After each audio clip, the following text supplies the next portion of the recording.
Hello, world, your favorite podcast host about cryptids, Anthony Diaz here with another episode of 50 States of Terror. Hey, that's and we're live. We're live on YouTube and we're live on Twitch, so you can see our gorgeous faces talk about this amazing state that is up next in the rotation. So for those who have been listening, I have to apologize. Like for the past couple of weeks, it's been hectic. I haven't had a brand new episode on the states, but I had a couple of lives with friends of mine who were paranormal investigators who went up to Dallas at Mineral Wells Haunted Hill House and did an overnight stay, and we did an episode on that. But we are back doing the states, and we are at Rhode Island, and I Yay. have a very, very, very special guest tonight on the show. Um, Go ahead and introduce yourself, brother. All right. Hey, everyone. My name is Cesar Alvarez. So the way we linked up is Anthony is a fraternity brother within La Unidad Latina, Lambda Upsilon Lambda Fraternity Incorporated, which is a Latino-based fraternity.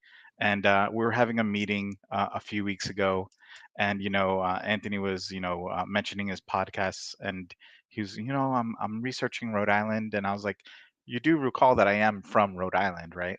And he's like, dude.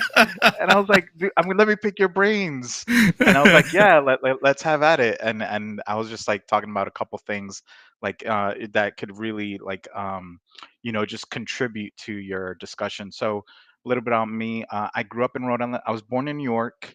Um, and my parents passed at a young age. So then my aunt and uncle took me in and raised me in Rhode Island. So those were my formative years.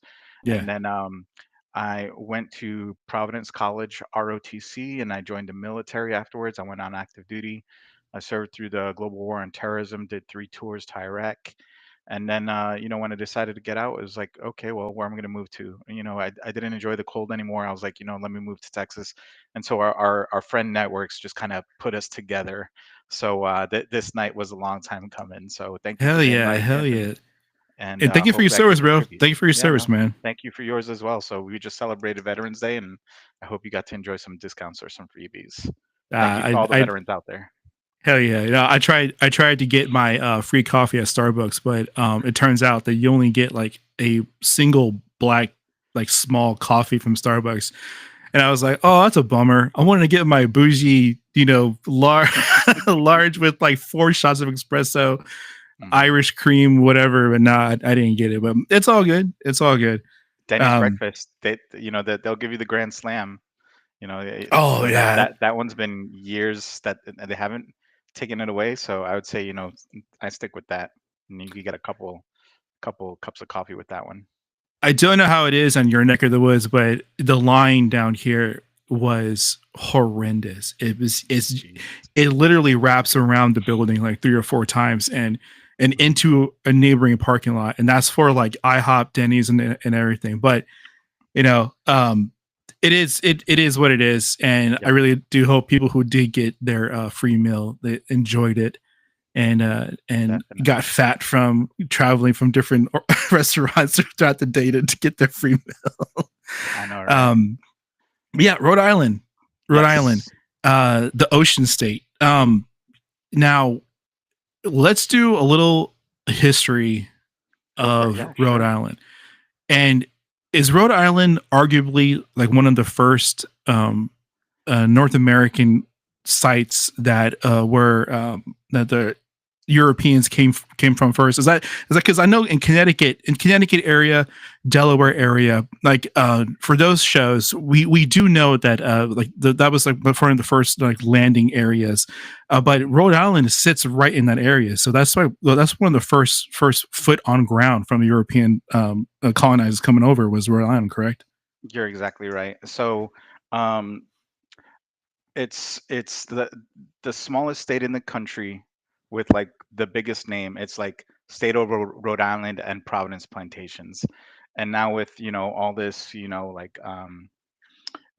history, review, it's like, okay, maybe we're going to drop the Providence Plantations. Um, part of it, but it's funny because like I didn't experience a lot of agriculture in Rhode Island. To me, it was a Mhm. very urban and suburban environment growing up.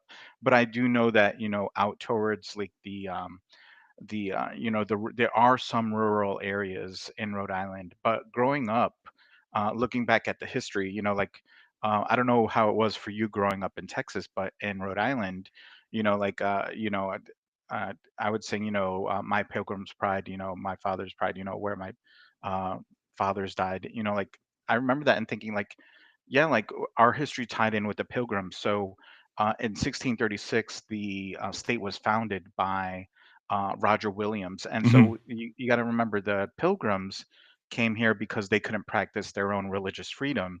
And then when other groups came in, um, other church denominations, that they told Roger Williams and his group, sorry, we don't agree with your practices, and you're going to have to move somewhere else. The Plymouth, Plymouth settlement didn't agree with that. So even you got to think of that. So the religious freedom people didn't want to provide religious freedom to others. So that's how Rhode Island got founded. So he set up a treaty with the Narragansetts, one of the tribes there, Mhm. in the Rhode Island, Massachusetts, Connecticut area. And so, yeah, it's a small state, but it's got a lot of beautiful coastline. So you got to think like Taylor Swift. She's got a mansion out there, just in Westerly, near the border between Connecticut and Rhode Island. I No think she Kim. bought that.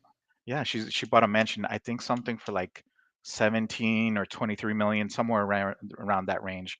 And so people they'll be like photographers, and she'll go out there for like 4th of July on her yacht, and they'll party for like a weekend, and she randomly visits. So it's a very Damn. beautiful area. You got the state was sometimes called Rogues Island, Rogues, because it was one of the 13 colonies. But a lot of times during the Articles of Confederation, which was the first government we had before we had the Declaration of Independence, they would Mhm. oftentimes like not vote in agreement with all the other states and say, yes, we should form a US government, a federal entity. They would just say, no, let's just remain all separate states doing our own thing. And so, you know, um, with Rhode Island, they called it Rogues Island because it was a very favorable place for like pirates or criminals. So like if you're a bandit, like they didn't like look into your history too much. It was just like a smorgasbord, just a complete melting pot of all different groups. Like the first synagogue in the country. Not that I'm equating, but like it was just live free, let be. And if you want to join and be a part of us, live here.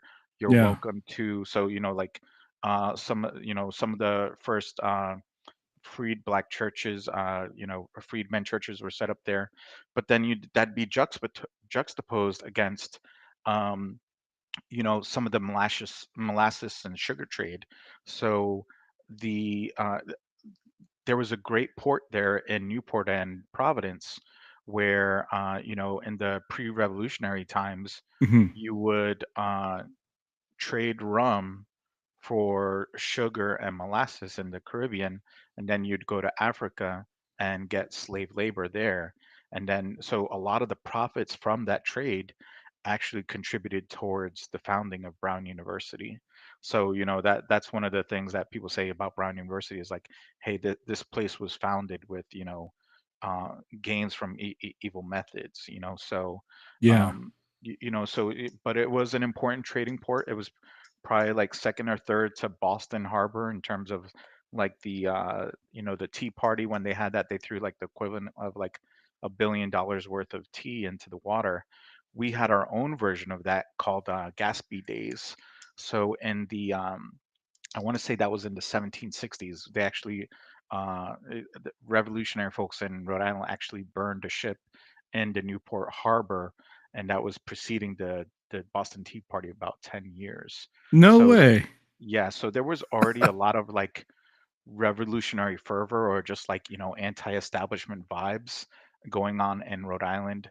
So it's always kind of been known for that. Like I would say between us and New Hampshire, the live free or die state, it's just kind of always been like slightly off and kind of welcoming to like like I don't know, like if you want to say like people with like avant-garde or just eccentric types. Like if you're rich Sure, they call sure. you eccentric, but if you're poor they just call you weird. you know but Rhode Island's been pretty welcoming of different types of folks, and so as long as it doesn't bother me, doesn't hurt me, doesn't break the laws, it's kind of been like that's kind of been the tradition that's um you know Rhode Island used to be very proud of. And even my family, like people say Texan pride is a big thing. Yeah. But my family's a lot of my younger cousins, they have an anchor. So the anchor is on the state flag, and they'll either have it behind their ear, kind of as like a little family motto of we're from Rhode Island, or these are our roots. Or I've seen a handful of them, they'll have it like under their arm, like close to their heart, kind Really? of hidden thing. Yeah. So it's kind of Wow. funny, like like I was telling folks, like I didn't have a lot of state pride growing up, but looking back on it, it was definitely very distinctive and a good environment. I'm glad that my aunt and uncle took me in and raised me in a good environment there. It was It, uh, a nice that's quiet environment. that's very different from what I imagined, because I knew nothing about Rhode Island, and Hmm. I grew up in the East Coast. I grew up in Virginia, North Carolina, during my teenage years, and I never.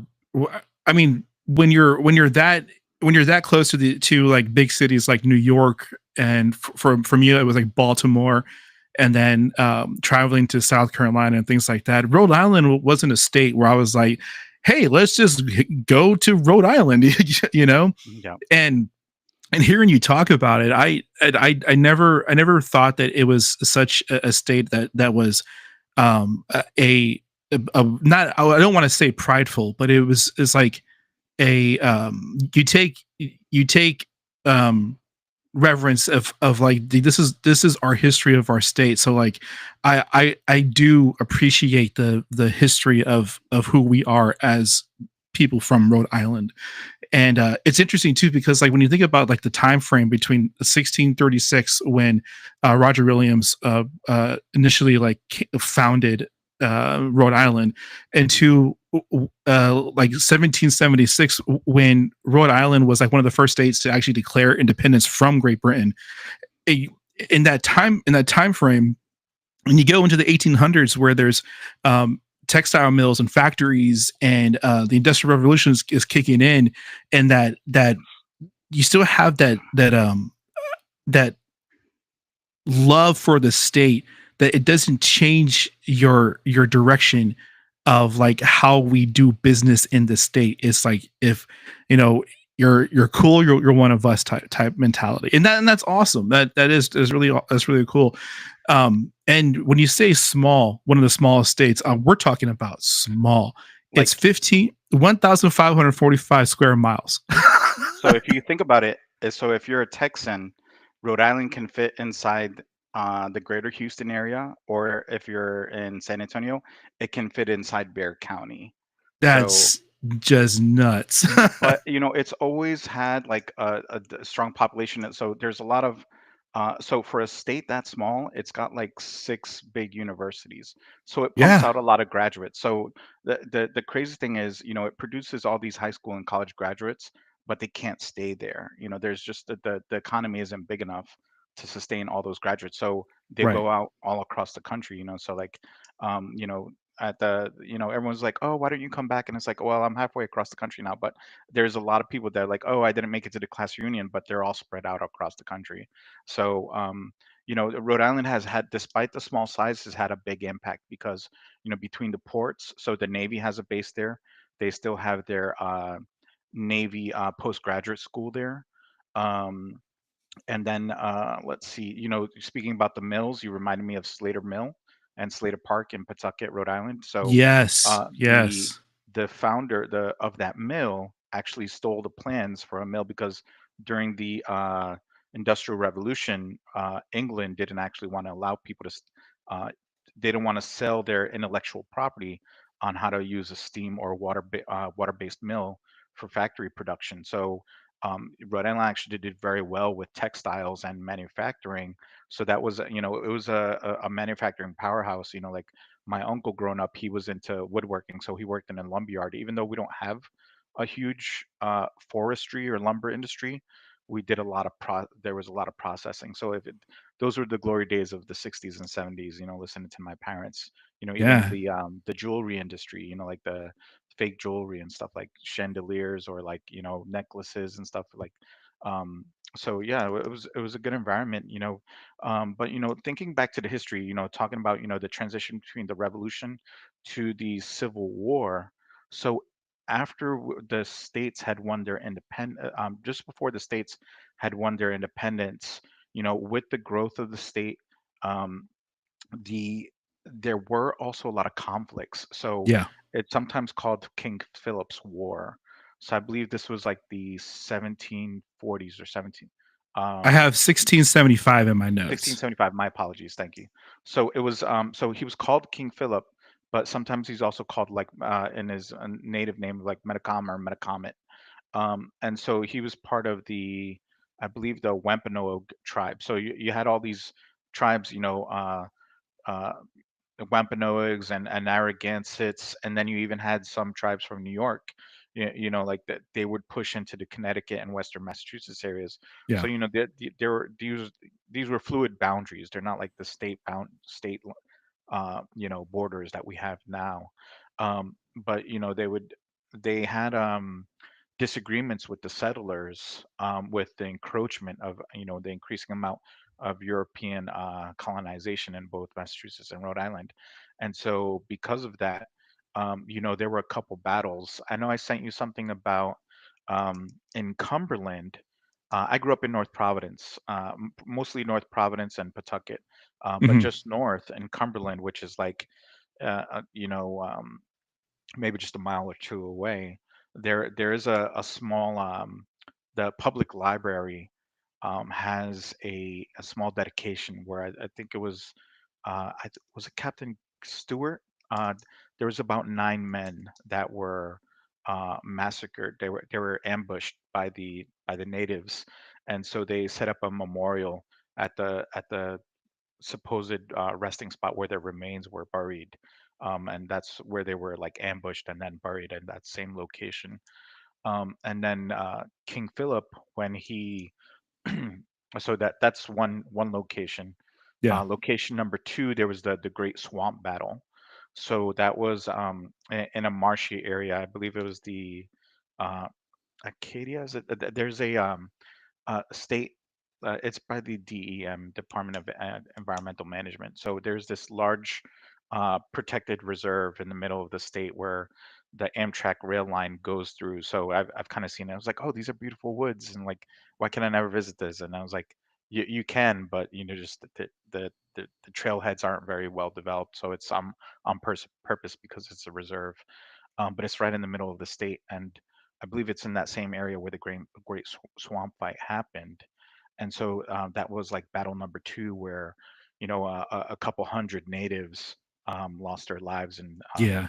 they caught Yeah. like a village out in the they would push back the fighters all the way to the village, and then the village they oh geez, sorry. Are you good? It's my work computer. Sorry about that. On that note of the King Philip's War, nearly 700 of those tribesmen had passed away and had died from that war.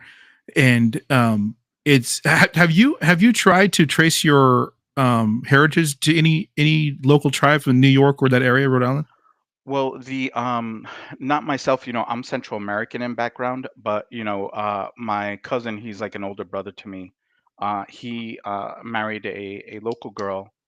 So I thought she was like, purely African American in background, Yeah. but they actually, were raised in Newport, and what they're saying is that they have Narragansett background in them. So, and actually I was researching it. There a lot of the Narragansett people did stay behind, and in the like Newport and like South Kingstown area. So like kind of towards like the South County area of Rhode Island. Oh wow. There's only like two counties, so like yeah, so it's possible they may have intermingled with some of the like you know uh, freed folks Mhm. afterwards. So I don't, I'm not sure that there's not a huge presence, but there is still some there. That's So incredible. yeah, It's fascinating when you think about the North American history and how everything just kind of just like came from basically just a short 100 years of growth, and then it just boomed into what we have today, because the country is only like 249 years old. And then if you go further back then, you go 100 years prior to that, that was the forming of the first states of the union. It's amazing to think about that. But let's go segue into the creature that we're going to talk about. The main focus of Rhode sure. Island that scares the crap out of people in the woods. It, and that's a Gloucester ghoul.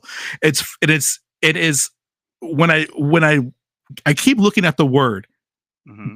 Gloucester, Yes, and you got it but right. Good job. but it's spelled Glocester. Yep. So uh, That's part when I of look our at that, English. That's part of our I English always language background. I always wanted to say Gloucester, but it's Gloucester Yep. Ghoul. So if Um, you think of like the Worcestershire sauce, so like most people, like I was watching that Jolly channel with they'll have British high school kids try different food, and oh even they yeah, they don't even realize that they're not pronouncing the full word. So they like to put Worcester sauce because in Massachusetts there's a town called Worcester, and my sister lived there with her boyfriend for a time. And it's look kind of funny looking at first because it's Worcester. oh So it's wow. like it should be like Worcester, or but it's pronounced Worcester and Worcester. But if you listen to somebody from Rhode Island or Massachusetts, they'll say Worcester. You know, so like, oh, I'm going to Worcester for the day. I'm gonna go see my sister.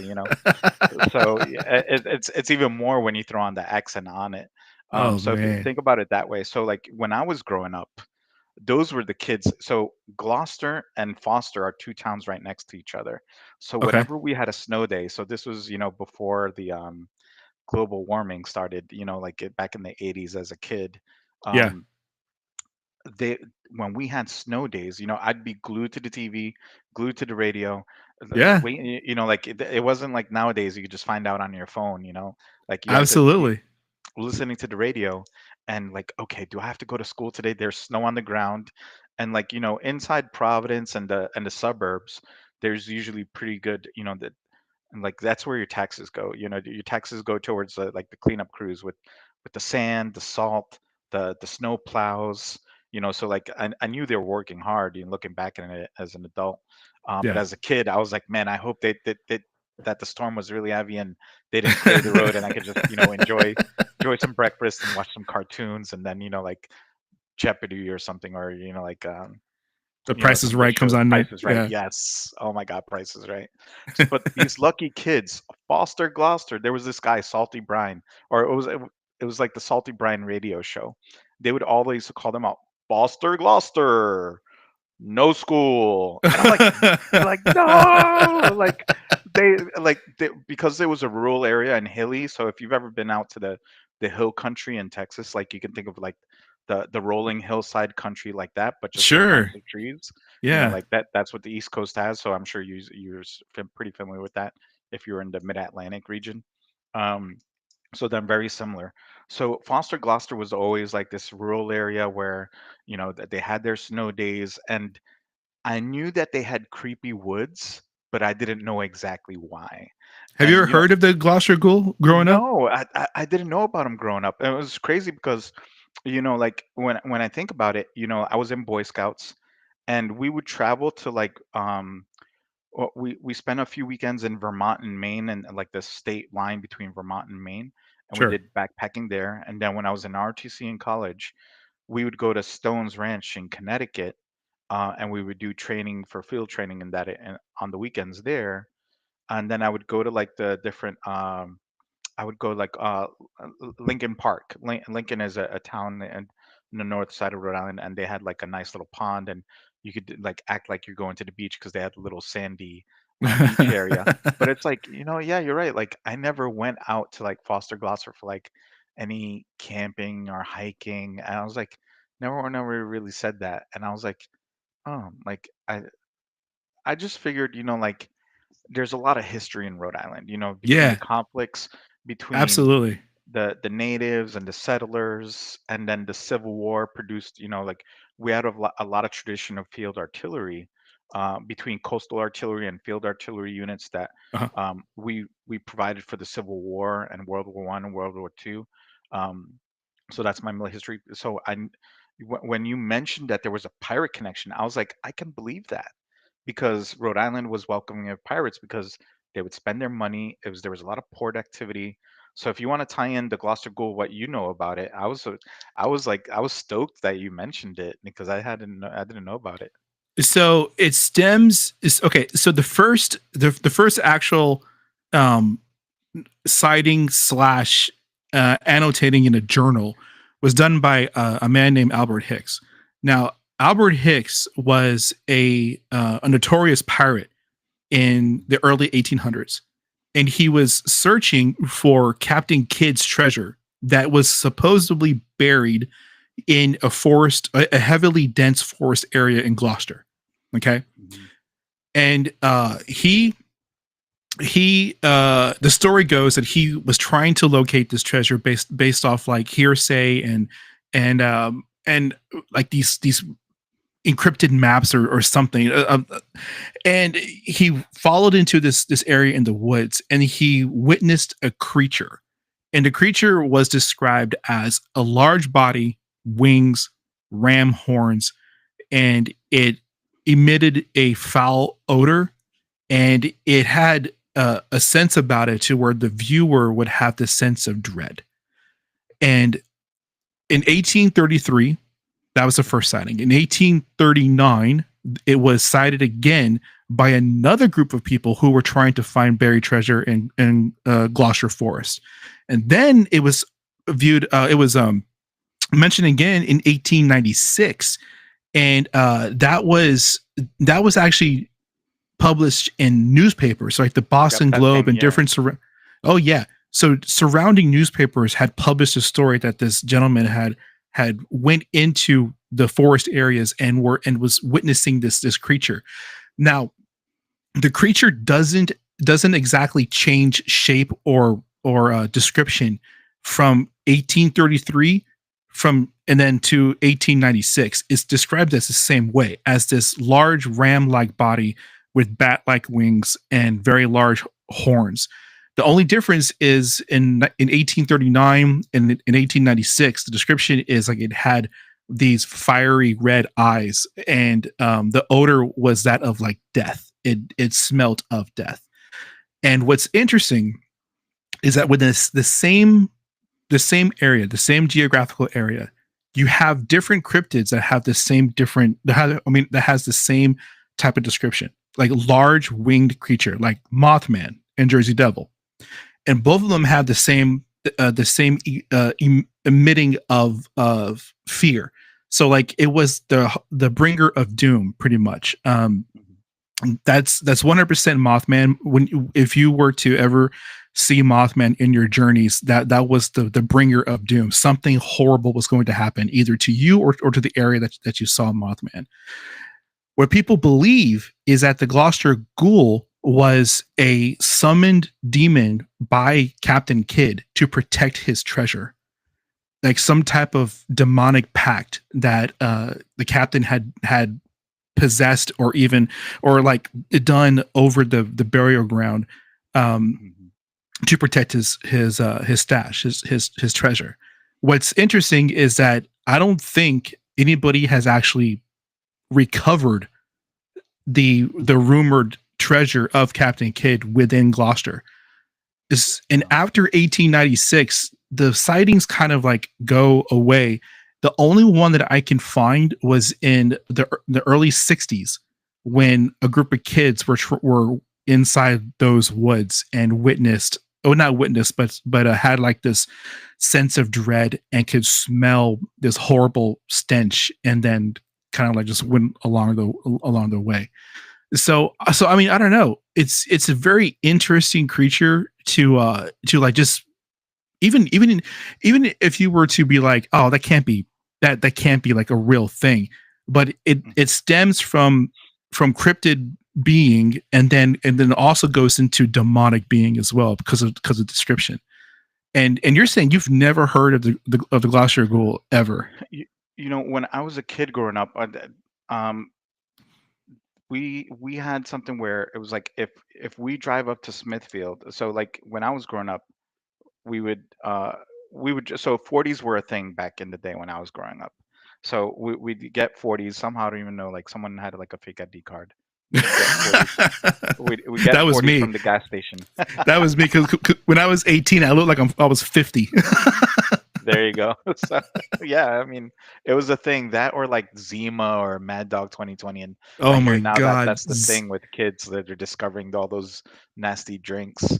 So we would have those drinks and we're like, hey, like, what do you want to do? Like, oh, you want to go to the woods? And like, why? Like, we're perfectly fine right here. Like, we don't need to build like a fire or anything. We could just hang out in this parking lot and we're good Right. and listen to music. But like, there was this dare, like, hey, like there was I thought it was in Smithfield. So like there was supposedly a monster that would chase you when you if you went into certain woods, but I thought it was in Smithfield, like towards like, or like Woonsocket, like the northern edges of the state, when Hmm. you that's on the north border with Massachusetts. And so I was like, no, I don't want to go out there. Like Woonsocket kind of had like uh, kind of like a weirdo like meth head vibe. So like I you Really? know, yeah, so like it was, you know, it was an industrial town, but like it was also like, you know, like kind of some sketchiness. And you know, it's improved. You know, the corporate headquarters for the company I work for, um they're based out of there. So you know, but there's still some element of that. You know, it's kind of funny, like there's lots of areas that have gentrified, but I just remember that it was like, oh, we're like, are we gonna go to like what are we gonna go to, like the rich neighborhoods and stuff, or like rich suburbs, or like are we gonna go like to some, like, you know, kind of like, you know, like Shantytown. sketchy, yeah, like sketchy area. And I was like, no, I was never in favor of that, but supposedly Abandoned that. textile mill place with like with decrepit old like shingles flung off the roof. Yeah, like I just figured, you know, like I could get in trouble with you know, in town, like like when I was growing up, there weren't a lot of Spanish people growing up in North Providence, so there was a lot of like Italian, Portuguese, maybe not as many like Irish people. Like that, I think there was more Irish people in like Boston compared to like Rhode Island. But like I Really? remember growing up in a very Italian neighborhoods, and you know, like Southern European, so like Italian and Portuguese, were, and some French Catholics, you know, from like Acadians from Canada. So like my neighbors down the street, they knew a couple French words. They knew they were a French Canadian background. Um, so you know, like it was just like, you know, hey, why chance things, you know, with you know, some you know, something I wasn't really aware of, when you know I could get just as much trouble with very real things in my life, you know, like Absolutely. the cops, like I don't know, like I would be walking home and I'd like go hang out with a friend in Providence. I'd walk home to North Province, and then the cops would pull me over and they'd do a search. I'm like, hey, I just have my books with me, and the cop afterwards like, all right, well, here you go, give me a pat, and you know, uh, be a smart kid, keep studying. So you know, I just you know, it was just like, you know, like yeah, it was just weird. Like I you know, like I was just like, you know, like yeah, I didn't want to take those chances just because like there was abandoned houses sometimes and they would be boarded up. Like there was this place, what was it called, Candyland, what was it, like this area on the south side of Providence. There was like these colorful three-row tenement houses, and there was like drug dealing going on and like illicit activities. And it's like, hey, stay away from there. Don't, like, I know you got to walk by there, but just walk around. Like, don't, Yeah. like, so. But thankfully, there's a good strong bus system. So like, but so it's kind of weird. Like, it's like, like I was telling you, like, there's one of my classmates in second grade. She got abducted. Um, so like, that there's scary stuff in life all around. So like, remember, like, we used to joke around, hey, it's gonna be your face on the milk carton this week if you don't go straight home. Like that, like that was a real thing. Like, Oh you no, know, absolutely. Yeah. so the cops came in and they'd ask us, hey, did anyone know what happened?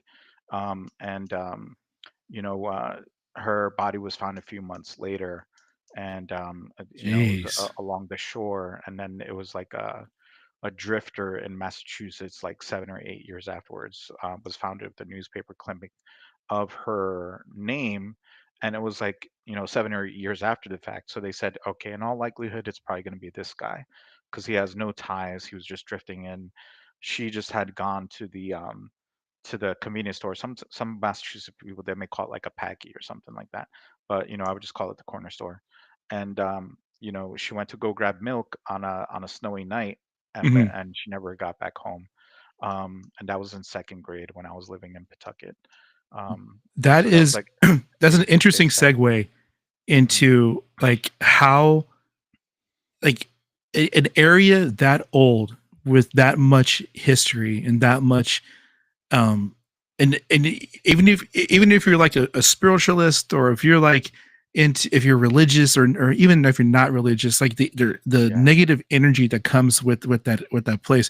You were sending me some gnarly information about paranormal, and yeah, and the show isn't just about cryptids. We do paranormal, we do extraterrestrial, and the amount of information that comes from Rhode Island, which is staggering. One of the things that I knew, that uh, was in the back of my mind, like, oh, you know what? Yeah, it's him. He's the one that did all of this.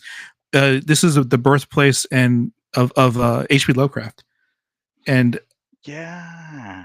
so like I was like, you know what? Yeah, it's him. It's his fault. He's the one that summoned all of these elder gods in within this small little area, a 1,500 mile this area. Like, no, that's him. It's his fault. You know what's funny is, like, he was born there. He grew up all around there. That they have walking tours, and audio tours dedicated to H.P. Lovecraft. And then he was buried in Rhode Island. So like, he was very much influenced by the New England, New York area in that Sure. time period of the the late 1800s and the early 1900s. So like, tying it back in with the cryptids, like that, there's history there, all right, between, if you think about it, things that you shouldn't search for. Is there a pot of gold? Did Yeah. you earn that money the right way? And then the religious aspect, if you're calling on demons, like, Rhode Island, and Massachusetts, that uh, that's where we get our puritanical background from. So any It's type of huge in paranormal talking, activity. like this, just think Huge. about it, like how scandalous would the Scarlet Letter, which is that time period, like, Yeah. wearing the red letter A and say she's an adulterer and she needs to be, you know, just exposed and, uh, you know, to be made as uncomfortable until they decide to leave the community and move elsewhere. So, so like it's, I think the cryptid speaks to some of those, like, fears or insecurities of ours of, don't go searching for riches that don't belong to you, or Right. ill-gotten Right. gains. And then two, stick to what you've been taught of living the right life, and the right things, because the calling on demons like that, that's just that, that's inviting so much bad energy. And when you already have so much bad energy, just a few inches underneath your feet, that like, it's like you got to be careful what you look for, like, um so like I mentioned the abduction of my Hmm. classmate. Um, my aunt growing up, she was always like, "Caesar, you better watch out. You better be careful. I know you like to go walk around or you go hang out with your friends sometimes, and come straight home." But like uh, third grade, I had a teacher who had fossils, and he would show me like these plant fossils, and she's like, "What are you doing, staying late? I didn't tell you you could. I want you to come straight home." She's like, like she's like, like the 80s, so many like people were getting abducted across the country. So like, you got to think like, uh, I guess that was her fear. Like Yeah. she was just afraid of us. Like she was like, I've got this boy I can't really control, and he's curious, and he's gonna hang out, and like she has embedded the teacher with the parent teacher conference. So she has this language barrier, and she works long hours, so she's not going to accomplish that. And so I think that was her experience. So like there is this fear of the unknown, knowing that there's a lot of history there. For such a small place, it is crazy, but you got to think it's some of the oldest history in our country. Like Sure. it's been over 400 years now, has built up. And Yeah. so like, And like yeah, like, you and I lived through the Satanic Panic, yes, so that obviously was a huge impact on how like I mean that pretty much set the standard of you came home when the lights came on the streets, that yes, you that was the stayed only away. rule. Yeah, you stayed away from different areas. You knew not to go to different places. You knew not to explore on places you're not supposed to go to. Like because things because you sent me like things like the Mercy Brown vampire incident in 1892, Yes, right going into World War I. Like it's like all of these different things that were occurring in the area. Like I of totally forgot course, I sent you that. yeah. See I that mean there's of just so much. That's why I was asking, prompt me, because there's just so much like the Mercy Brown. Like you got to think Lizzie Borden and her 40 wax, and then yeah, the Mercy Brown, like the vampire, like yeah, like that.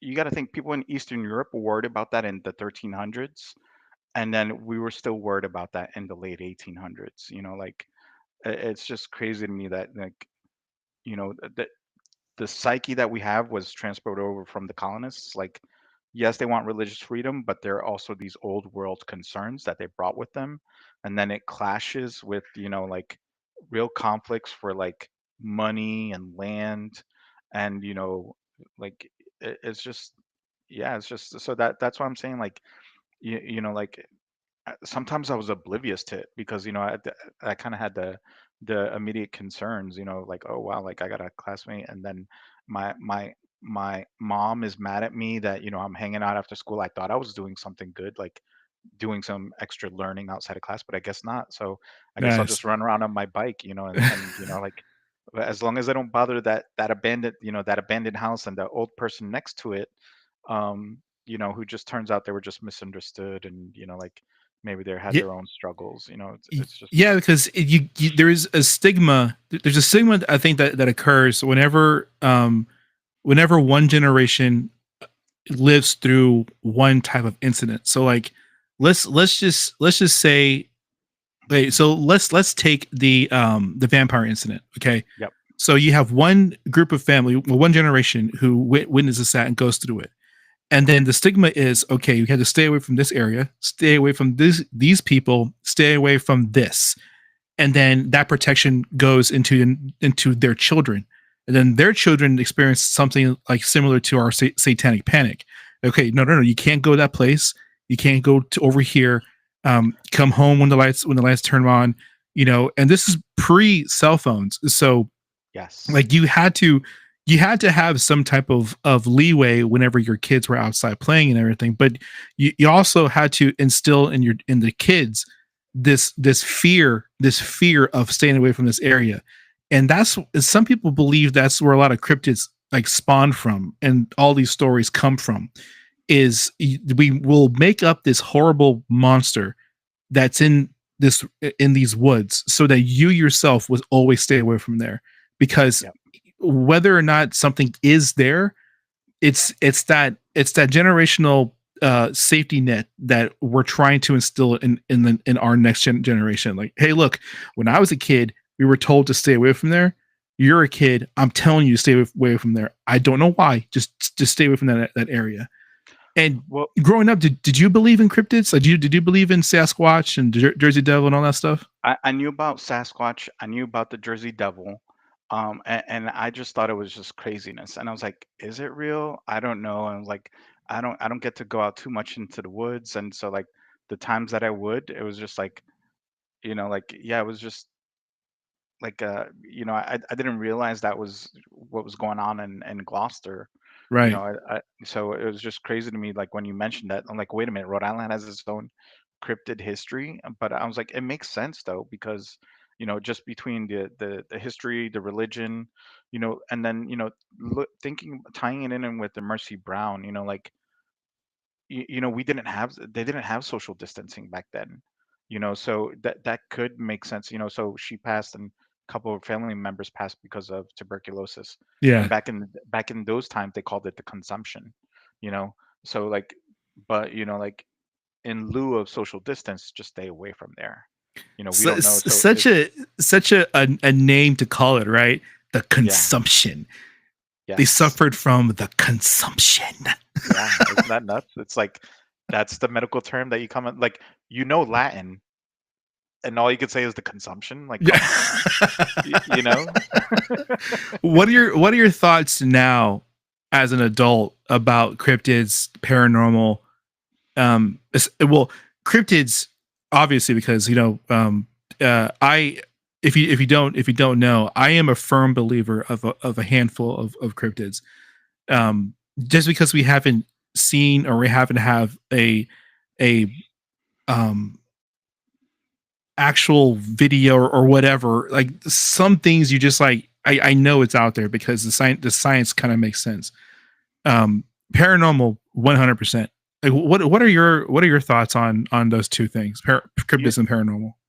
so the cryptids and paranormal. So, like, I think there's a thin line between the perceived world and, the next plane, or the plane beyond our own visibility, like, Hmm. so, I grew up Central American, and so we had our own version of Day of the Dead. And so, like, that's part of our native background, that they would both Aztecs and Mayans, Yeah. that your family members, your ancestor spirits would come back and visit you, and you're supposed to, like, welcome them, show them a good time, give them their favorite liquor, give them their favorite toy for the kids, give them their favorite plate of food. And then, like, in the cemeteries they would do that, for the Mayans, that there's a big tradition of flying kites. So like you could include a message, it could be like spiritual or written, and you would fly the kite, and so that way them in heaven, they could receive it. So I think, the with the cryptids, that's a very real thing. Maybe is it is it a demon? Is it something else, supernatural, that, like, I believe in good and evil. I believe in, I believe in our Savior. I'm trying to be a good person and get more in touch with my religion. Hmm. I want to be a better Christian. But to me, that's a very, if you believe in, if you believe in the good in the world, and you believe that there's a savior, well, then the other side of the coin is that, yes, there's some also evil things out in the world. So Exactly. you, Right. you got to watch out for that. And so, like, be knowledgeable, but I would say, like, don't call on them. Don't invite that into your house, don't invite that into your spirit. Be smart about it, be guarded against it. And so I like, it's history, it's there for a reason, so we don't make the same mistakes. So I think, that it's very important. So, like, like, when you look back at H.P. Lovecraft, and he's trying to make sense of things in the world, like with that monster, like, if you look at season one of American, what is it, True Detective. Yeah, I True was like, Detective. it was just a like, wow, that's someone who's really struggled, the detective that Matthew McConaughey plays, like, that's someone who's struggled with a lot of trauma, and who's trying to make sense of things, and they don't have, maybe they were looking into, like, new age, uh down the new age path, and maybe they've turned their back on religion, and so I feel like, there's a lot of like suffering there, Right. you know and so you combine suffering, you combine trauma, you combine real history of conflict, and so it's not hard to imagine, well, what's the next step of that? We have a monster that results from that. Yeah. So like I think like that's those are very real things. So sorry to go off on a tangent there, but I believe it's related, you Well, know. absolutely. No, absolutely.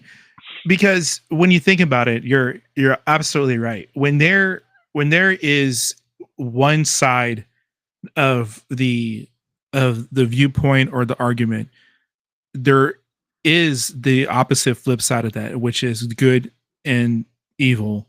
And whether or not these things that people have seen, or whether or not these things that manifest is the manifestation of all of this dark and horrible energy that comes from Rhode Island, from the hundreds of years of war and disease and things like that.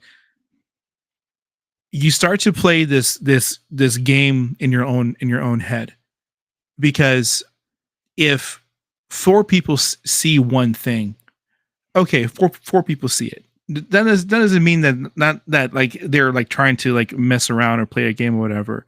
But when you start getting like, okay, 20 people have seen this thing, or 30 people have seen this thing, 100 people have seen, the whole entire state of Rhode Island has seen something or Yeah. experienced something within this area, like the manifestations of paranormal activity or whatnot. If multiple people have seen and experienced the same exact thing, if multiple people have gone to the woods and sense this feeling of fear and dread, Mhm. only going from this one small section of the woods, then you start Yeah. start to think, well, maybe this is something else. Let's not dismiss it as, oh, it's just a fantasy, or just your mind playing tricks on you.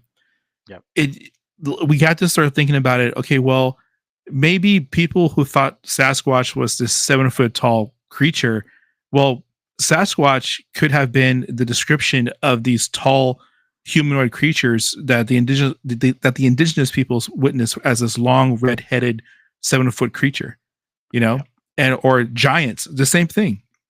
We're talking about Nordic and also indigenous people also talked about giants. There, you start have to real not realizing it, but you start putting down your own, yeah. You burst your own bubble of just narrow thinking, and you start to think, okay, maybe it was something, but the description changed because we're trying to tell people to stay away from this area, so it's a monster now, instead of Yep. instead of this, you know perfectly logical thing. It Yep. could be just it could technically just be like this, I don't know, this weird energy around the forest, and then you hallucinate to see this giant monster. I mean, I don't know, but I mean, yeah, I agree. Like what's the uh we didn't even discuss Edgar Allan Poe. So he did a lot of traveling and visiting with in Rhode Island, and he had a love interest in the area in Providence. So he had a little courtship there in a private library called the Athenaeum oh in wow, Providence, Rhode Island. So like you got to think, we have writers, we have history, like the conflicts, sightings of a monster, people with trauma, a history of having religious freedom, but the flip side of that is some questionable business practices with like slave trade and ill-gotten gains and yeah, criminals.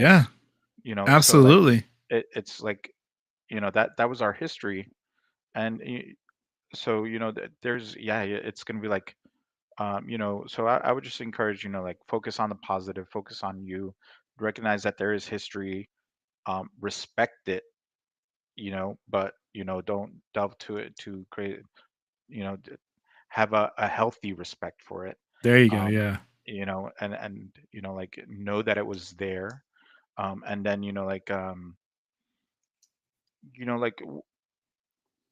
there's stuff when you talk about giants, like I don't know if you've ever researched like the Nephilim. So before the Great Flood in the Bible, there was a race of some of the fallen angels that procreated with women, Hmm. and they Yeah. created the race of giants.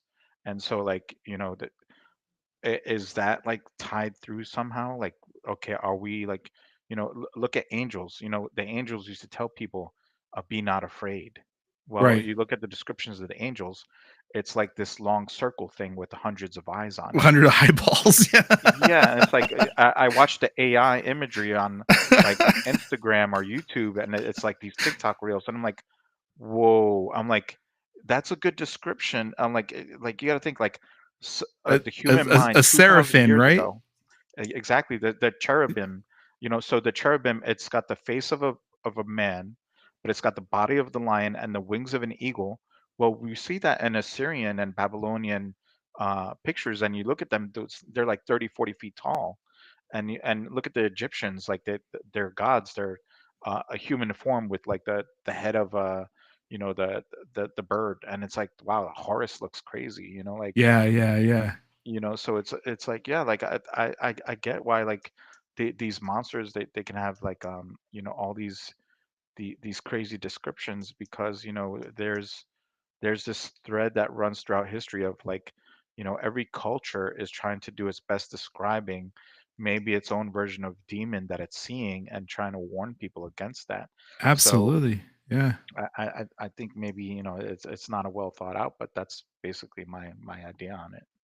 So, brother, we have a on the show towards the end that we like to rate the cryptid or Okay. monster or paranormal 1 out of 5 golden Nessies. Okay. So, given the description of the Gloucester Ghoul, Mhm. what do you give this cryptid? 1 being the worst and 5 being the best. Mm, I'm gonna go with mid. I'm gonna go with 3, 3? because he scared you and you left the area, but he never actually attacked you, and all that counts if That's you think right. about it. That's So right. like, now if there was some type of physical contact, or like, some type of like actual like uh like situation where like, oh, I peed myself or I messed myself, like some people have had like serious reactions to a scary situation or a combat situation, like, but like, so I would say like it serves as a warning, but it didn't actually like hurt someone. Yeah. So I think, yeah, so I'm gonna give it a respectful 3, maybe a Respectful 3. 3.5. I like it. I like it. I'm gonna give it a 4. I'm Okay. gonna give it a 4 because of its tie with pirates and its tie with like the protection of the forbidden treasure that people are trying to get to, like the summoned creature that protects the treasure. I'm gonna give I'm it. I'm gonna give it a 4. I'm deferring to you Um, as the expert. but the Gloucester Ghoul is a very interesting read. There's 2 PBS specials that Rhode Island did on it. They're Okay. really short. They're like 5 minutes, but the PBS specials were phenomenal. They were really well done, and very educational. And I was kind of surprised that PBS even had a cryptid piece on this thing, and you can find it online. It was Was it fantastic. free or was it behind a paywall? No, it's free. It's free. Awesome. You just Google the Gloucester Ghoul PBS, and it's a 5 minute story on this guy. I already forgot his name. Albert Hicks, who was trying to find Captain Kidd's Okay. treasure, and it was really cool. I'd So highly encourage you to include those on the show notes, if you have show notes to include. I'm definitely going to include those on the show notes, so everybody can click on that and give PBS some love, because public Yes. broadcasting, they definitely need some love. Yeah, I would definitely include it in the show notes. But Please. thank you for coming on the show. We have it's always enjoyable to have guests who are from the area I do the state on, because it gives the listeners also a Context.